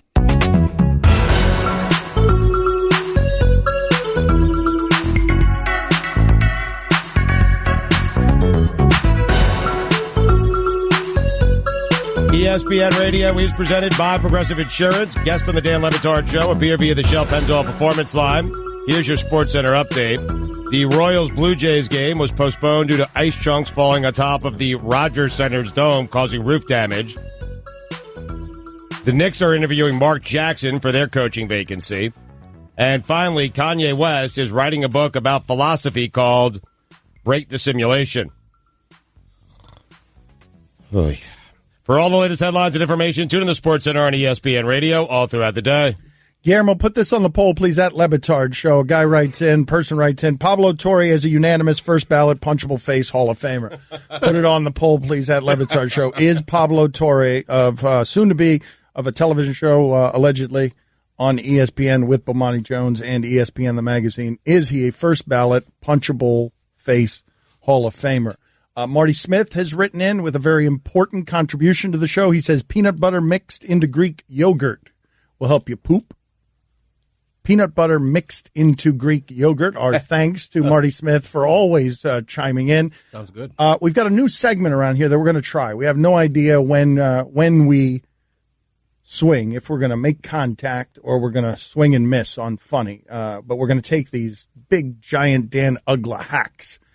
and we'll just see what happens with the results. Big hacks. That's the go-to guy, right? Dan Ugla. It's him or Dave Kingman, correct? I mean, big hacks. Are those my only two choices? Why are those my only two choices? There are guys throughout the sport now and forever that have been big hacks. Why are my only two choices Dan Ugla and Dave Kingman? Well, I can't think of the modern-day guy, the guy who's playing right now, okay? Because Ugla is modern-day, but he's retired. It's Ugla. Every guy playing right now. I guess it's Stanton, maybe. It's that guy who hits size hacks. No, Chris Davis. It's the guy who's hitting 200 for the Rangers, but hits 40 bombs every year and strikes out 5,000 times. Joey Gallo. Gallo. Everybody in the sport is Joey Gallo. I think now. Joey Gallo, I'll check it in a second, was 191 with 45 homers last year. Okay, but hold on a second. Love his wine, though. Loves the wine. You know what? I'm going to send Cody here to the penalty box. Gallon. I'm going to send Cody out of here to the penalty box, but the penalty box right now, because we've got very cramped studios, isn't an actual penalty box. Apologies to Joey Gallo. It was 209. So the penalty box for the moment is a therapist's couch. This was yes. Get out of here, please. He's got a 2-minute penalty for show killing. He's Greg Cote of the Miami Herald. Quit your funny muttering away from the microphone and go get on the therapist's couch. Now, I don't know how we're going to do this, Mike. How do you want to set this up? Does the therapist couch out there have sound? How do we get all of this set up? We were hoping for sound today, but too difficult to get done. We hope for sound for tomorrow. Okay, so we are in the communication industry, and I was told before the show that the sound would be ready. I've just sent Greg Cote out there, and we don't have any sound in a business where if people don't hear us, that's probably bad. Yeah, we were testing. The sound was working, and now it's not. Okay, We'll keep it out there, and we'll throw Greg Cote to the therapist's couch. And in the interim, I don't know what we could possibly do in terms of filibustering. How about my favorite color?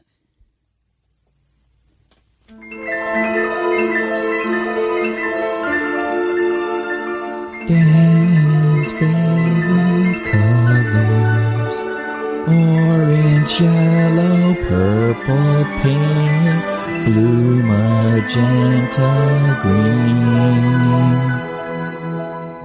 Which color will he choose? Which color will he choose? Which color will he choose? Which color will he choose? Which color will he choose? Which color will he choose? Which color will he choose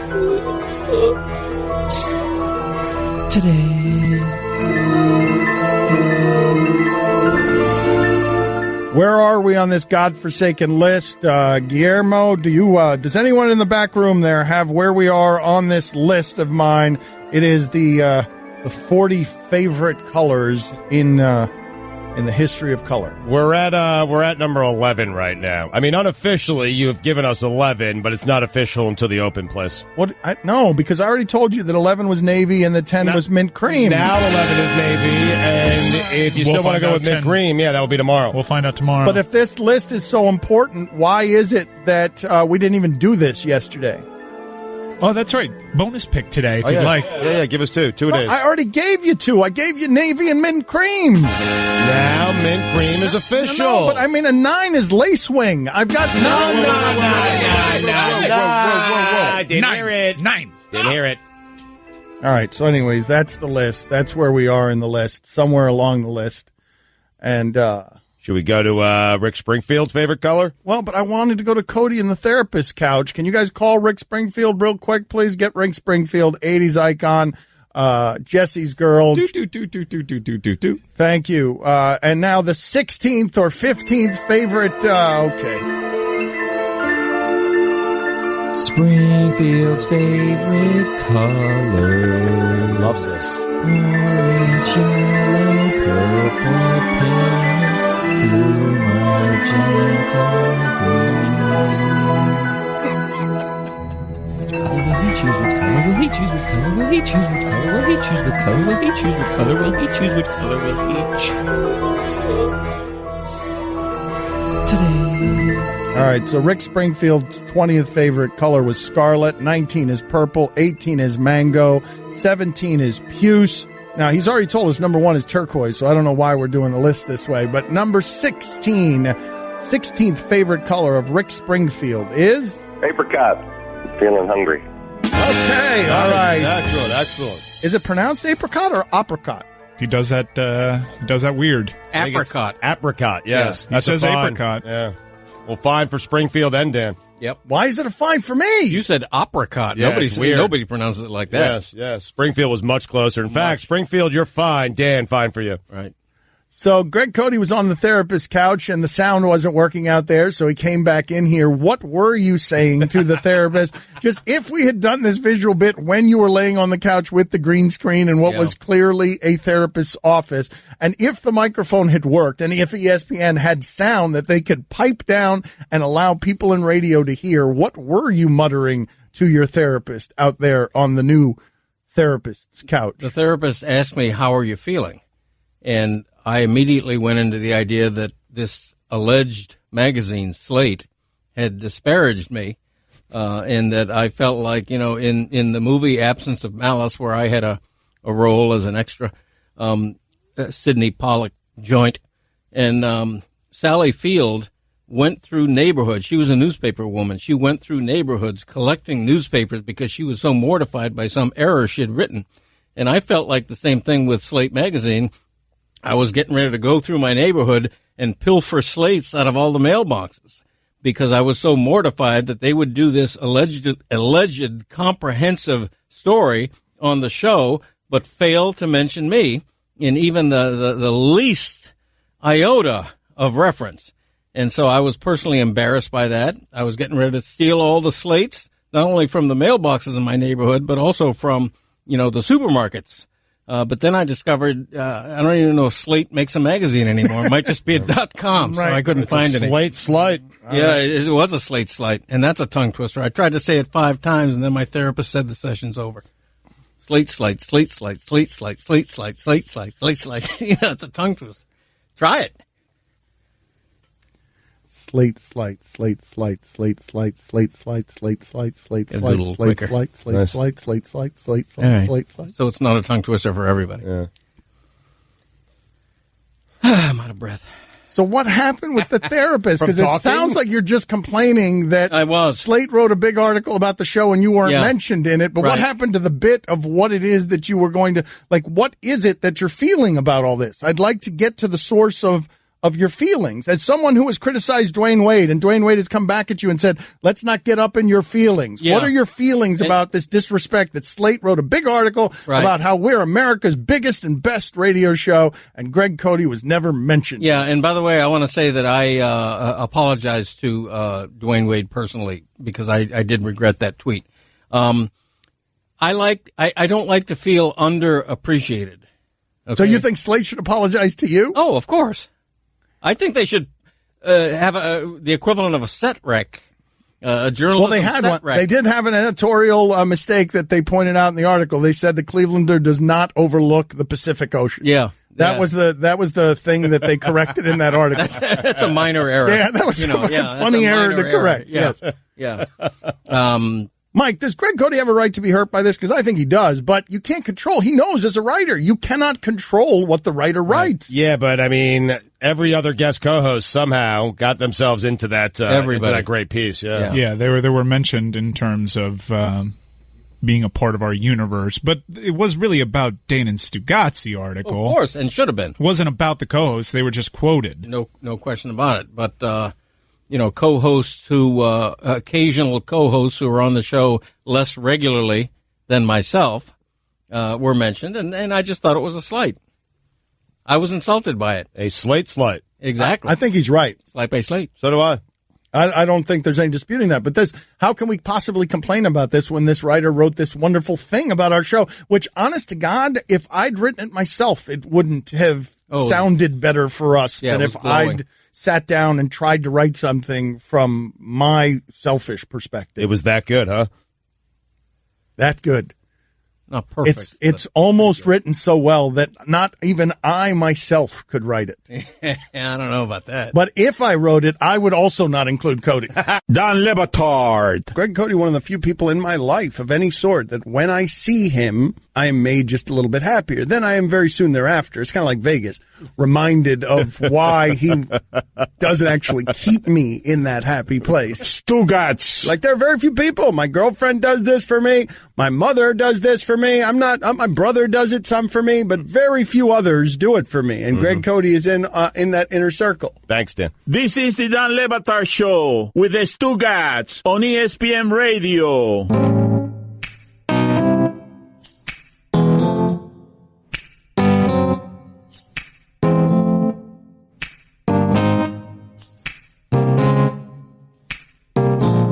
Gabrielle Union last night tweeted publicly to her husband. Now, this is a couple that doesn't mind showing you on Snapchat that they've been up to some things. Gabrielle Union said, "Come home, honey. I got something for you." I love them as a power couple, man. Is there a cooler power couple in sports? They are so strong together. You think they're still going at it? Yes. Oh. A-Rod and J-Lo.